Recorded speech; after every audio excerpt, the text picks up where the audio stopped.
ہم میں سے ہر شخص اللہ تعالیٰ کی طرف رجوع کرے،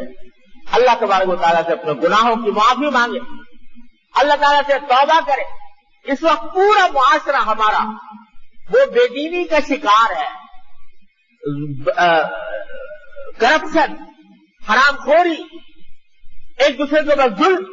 غیبتیں، ایک دوسرے کے اوپر بہتان، یہ اس کا ایک لامتناہی سلسلہ ہے۔ عریانی اور فحاشی گھر گھر میں، ٹی وی کے ذریعے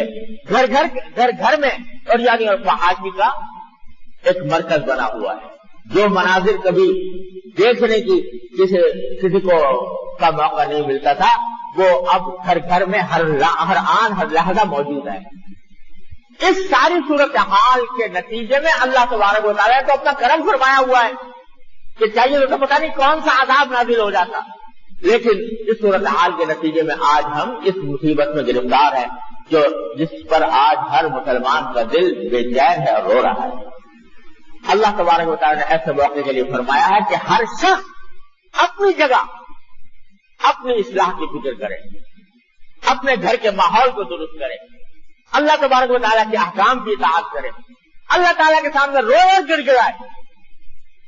اور توبہ استغفار کر کے اللہ تعالیٰ سے اپنے گناہ، اپنی بھی اور اپنے پورے قوم کے گناہوں کی معافی مانگے، حرام خوری کو چھوڑے، اللہ تبارک و تعالیٰ کے احکام کی اطاعت کرے اور اللہ تبارک و تعالیٰ کی طرف رجوع ہو۔ اس کے سوا کوئی اس مشکل کا حل نہیں ہے۔ اور ایک زمانہ تھا کہ جب اس قسم کے حالات پیدا ہوا کرتے تھے تو لوگ اللہ تعالیٰ کی طرف متوجہ ہوتے تھے، گھر گھر آیت کریمہ کا ختم ہو رہا ہے، گھر گھر دعائیں مانگی جا رہی ہیں اور اللہ تبارک و تعالیٰ کی طرف رجوع ہو رہا ہے، لیکن آج وہ ماحول بھی ختم ہو گیا اور اب تبصرے تو ہیں، مجلس میں بیٹھ کر تبصرے ضرور کریں گے، اور لیکن اس کے لیے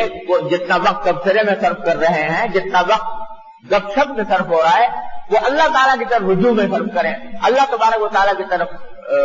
رجوع کر کے ان سے دعائیں مانگیں، ان سے توبہ استغفار کریں،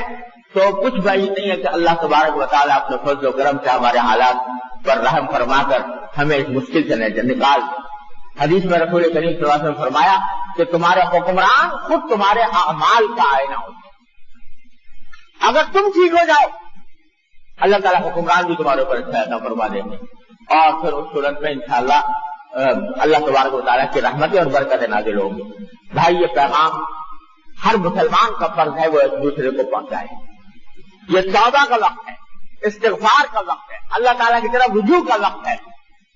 اس کا جتنا زیادہ اہتمام ہو سکے ایک دوسرے تک کو پہنچائیں اور اس کے اہتمام کرنے کی کوشش کریں۔ اللہ تبارک و تعالیٰ اپنے فضل و کرم سے ہم سب کو اس کی توفیق عطا فرمائے اور اس مشکل حالات سے اپنے فضل و کرم سے ہمیں نکال دے۔ وآخر دعوانا الحمد للہ رب العالمین۔